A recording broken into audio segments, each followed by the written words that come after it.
Welcome to Sports Talk with Lamb and AJ, exclusive to the CBS 42 Plus streaming channel. Well, the spring tour continues. Welcome back for another episode of Sports Talk. I'm your host, AJ Holliday. Last week, we had Nick Kelly from AO.com come and sit down with me to talk Alabama football and Alabama basketball. Now, this week, though, we're taking a trip to the Plains, and we're going to preview Auburn football and Auburn basketball. And joining me for today's special episode from War Eagle TV, we have Doug Holton. Doug, how's it going? Doing great, AJ. Great to be with you today. Yes, sir. I'm super excited to have you on to kind of figure out what's happening, what's going on the Plains right now. So, Doug, I want to start with football first, because this is the first year. I'm just not sure. I'm curious to know, as someone that's down there, what's the vibes going around on campus? You know, you're entering year one of the Alex Golesh era, right? And he brings in all his guys from USF. Well, what's the feeling like down there? Is it a bit of optimism, or how are fans feeling? I think, AJ, people are optimistic about the coming season and the new change. Obviously, Hugh Freeze wasn't getting it done as far as football is concerned. But I think people like Alex Golesh. Yeah. They're optimistic, as you said. But, you know, Auburn people are to a point after Brian Harsin and after Hugh Freeze where, you know, talk is talk, but they want to see it on the field. They want to see wins and losses. They want to see this football team get back to where it's supposed to be and get back to the college football playoff. And I think ultimately that's where the program belongs. It's a program that's used to competing, and it's a program that's used to winning, and that just hasn't been the case the last couple years. It's certainly not up to the standard. I'm curious to know, though, right, with Golesh in his USF background, and now he's bringing in all of the players with him from the Bulls, most notably star quarterback Byron Brown.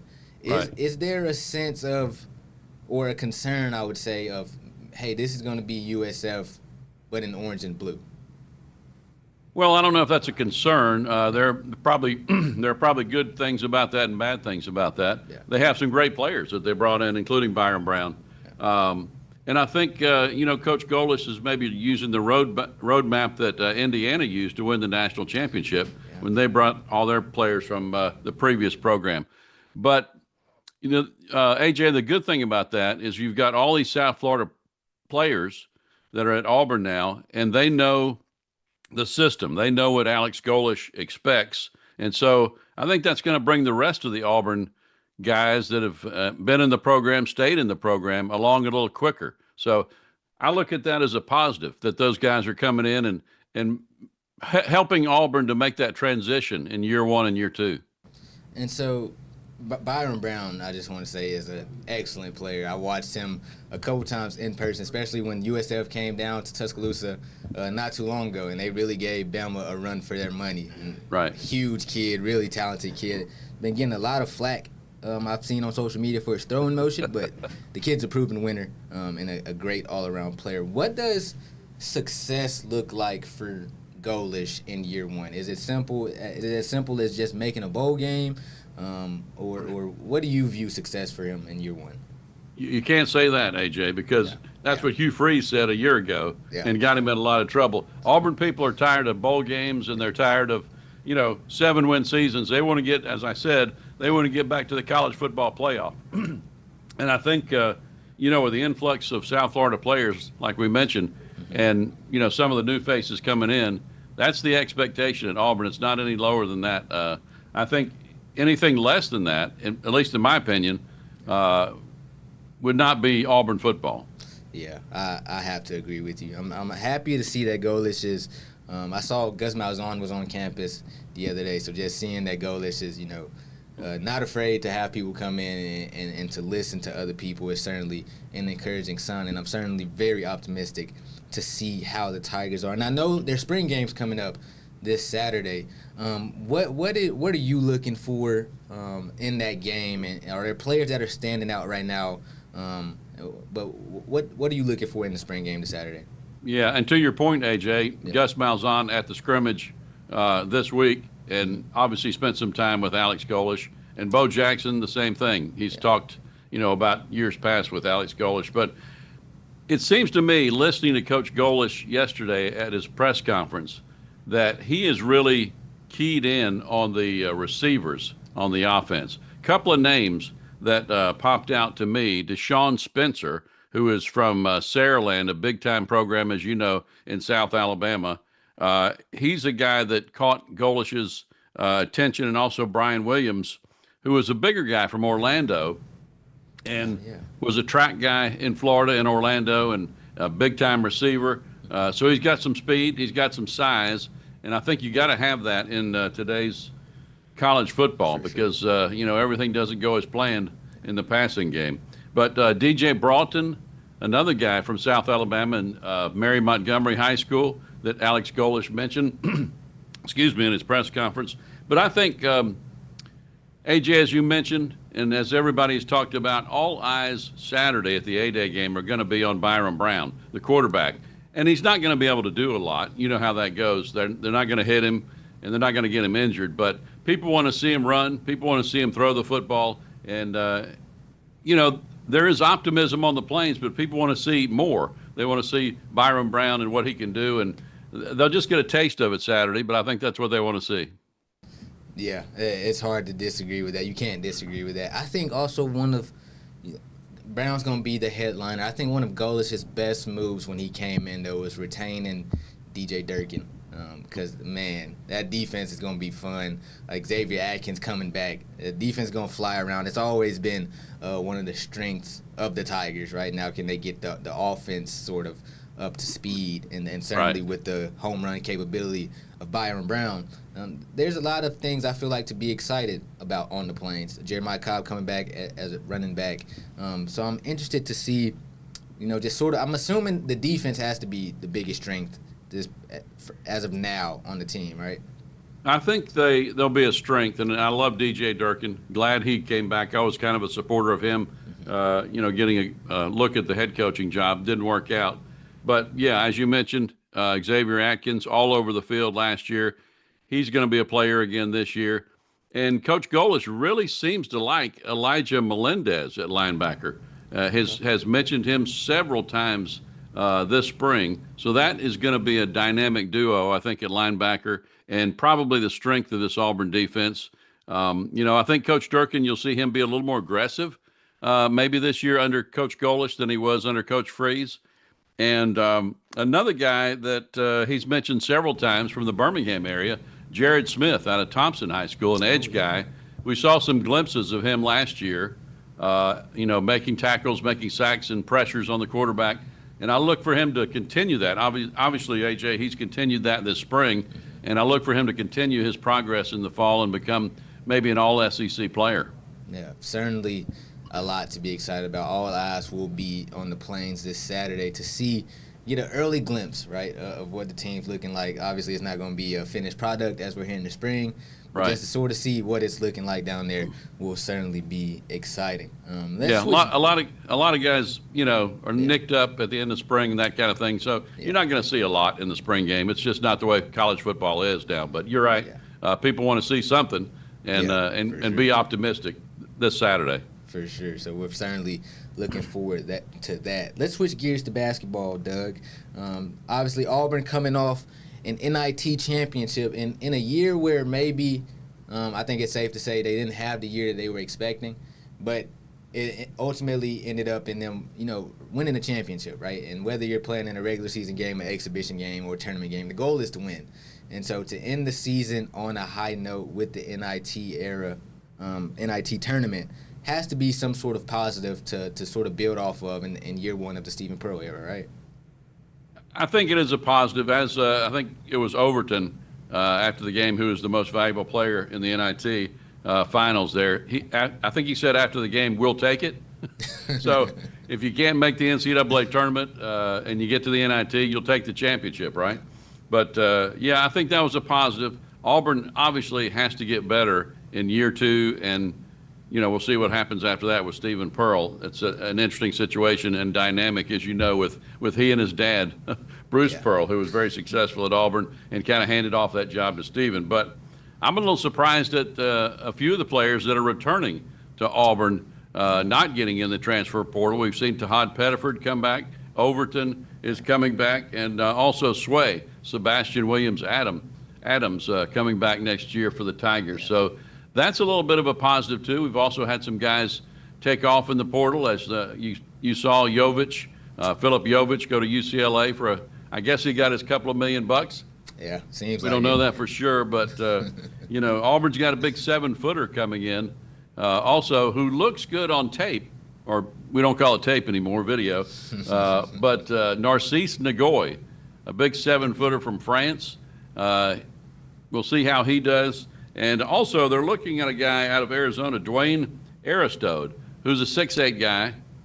And, he didn't score a lot for Arizona last year in the finals or in the tournament. Didn't play a heck of a lot. Right. But that's somebody that Auburn is looking at, I think, maybe to pull in the portal. Another big guy that can fill some space in the lane. Yeah, it seems like size is going to be a key emphasis for next year's team. And I'm glad you brought up the players that are coming back. Kevin Overton, man, what a star he's proven to be. I think Tahad Pettiford really blew my mind. I was convinced that he was going to come back to school. I wasn't convinced that he was going back to Auburn, though. So when he decided to come back, I think that's big, man. That kid, probably not the year that he wanted to have after, especially, a spectacular freshman year. But when he's on, he is one of the most fun players to watch in college basketball. And so I think that's sort of a credit to Stephen Pearl in a way for him to come back to school for another year, to have that belief like, hey, we have our guy right here. I believe that we have our guy right here, and I believe in it so much that I'm going to come back and play for him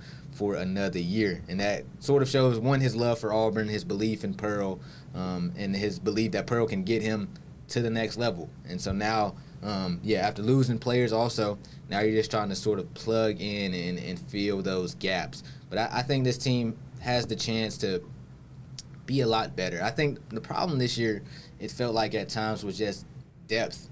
It looked like, a lot of 6-man, 7-man rotations, right? Yeah. Starters playing 30 to 38 to 40 minutes a game. And so I'm sure that's something that Pearl is emphasizing this year when they look into the portal. Yeah, and another couple guys, I didn't mention Magwood. Of course, he took off in the portal also. And then recently, Abdul Bashir, who was a big-time player, didn't play a lot at Auburn. I'm not sure he played at all, but maybe he played a little bit. He's announced for the portal as well. Mm-hmm. So another couple guys taking off there that could have chipped in. We'll see what happens. But, as you mentioned, AJ, Tahad Pettiford is a very interesting situation. We all know the public statement and the public perception, but what really brought Tahad back to Auburn? I don't know. He's making $2.5 million last year. They had to up that a little bit, right? Yeah. So, and you mentioned, you thought he was maybe bound for the NBA and the NBA draft, but I've talked to Griff about this a lot. His size, his height. Do you think that's going to work in the NBA, or maybe that's why he decided to come back to Auburn for $3 million? That's a great point. He's undersized for an NBA guard for sure. Yeah, but he did come on at the end of the year. Loved the way he played in the tournament. Shot the ball a little bit better, got to the basket. Of course, they were playing against teams that weren't really up to SEC level in a lot of cases. But a good tournament, I thought, for Tahad and for Overton, as you mentioned, obviously the MVP of the tournament. Yeah, certainly having those two guys back to build around is going to be key. I'm trying to still figure out. I was watching a lot of Auburn basketball this year, trying to figure out, what is it? Because obviously it's not Stephen Pearl's team, like you alluded to. It was Bruce Pearl's team. He leaves. Stephen gets promoted, right? So now, what is going to be the identity, in your opinion, of a Stephen Pearl basketball team? Is it built on? From what I saw, it looked like it's built on toughness and effort, and just giving it your all every single night. How do you see it, though? Yeah, I think it's pretty similar. He's obviously has a lot of similarities to his dad in coaching. He's been with his dad forever. Yeah. But I think you're right. I think a lot of people, the big guys, AJ, some teams use them, some teams don't now. Some teams go 5 out, 4 out. So the post player, it's interesting that Michigan had a big guy in the middle and won the national championship. Yeah. So obviously Auburn has thought about that because they got the big guy from France coming in. Yep. It's definitely a position that they didn't have enough of last year. But I think Stephen will be pretty similar to his dad. You mentioned the roster from last year. I think a lot of people say that he needs a year or two to get his roster in place. Well, to me, that's kind of nonsense because Steven was on the staff last year. He was probably had a big hand in recruiting these guys as well as the rest of the staff. So they knew what they had, and they knew who was coming back. And if they didn't get who they needed in the portal last year, well, that was their fault, right? Yeah, that certainly a fair point. He was definitely a part of that staff and knew what they had. So yes, and I think they knew. AJ, what do you think in August of last year that Bruce Pearl was going to step down and Steven was going to take the job? You think they knew that? Yeah. Yeah, that's true, man. I mean, I remember when that happened. I was like, okay, well, it's pretty obvious who's probably going to end up being the head coach. Yeah. But well, yeah. All in all, though, a successful, in a sense, year one for Pearl. Learned a lot about himself as a coach. Learned a lot about his team. Keeping your star players, always a good thing. And so certainly looking forward to year two of the Steven Pearl era. We'll see what that looks like. Auburn, always one of the best home court environment in college basketball, and always a team that should be in contention when it comes to tournament time. So hopefully they can get back to the standard because – yeah, NIT championship is great, but it's not the standard at Auburn. So excited to see what that looks like next year. That's a big question. That's a good question, AJ. Should they hang the NIT banner outside like the Final Four banner or not? I've been seeing talks about that, and to me, it's Auburn. You can't do it. I don't think so. You can't put the championship banner up there next to those Final Fours. Got to make the tournament next year. Got to make the college football playoff. That's the bottom line, I think. Yeah, I agree. Got to get back to the standard. They're used to winning down there on the Plains, and these guys got to prove they can do it, or it won't be there long. And so we'll see what that looks like. But you know how that goes. I think I want to thank you again for taking time out of your day to do this, man. It's always a blast. I was very curious to see what's happening down there on the Plains, and you certainly informed me, and for that I appreciate you. Glad to do it, AJ. It was a blast being with you, and we'll do it again soon. And that's going to do it. That's another episode of Sports Talk. Once again, I'm your host, AJ Holliday, and we'll see you guys next time.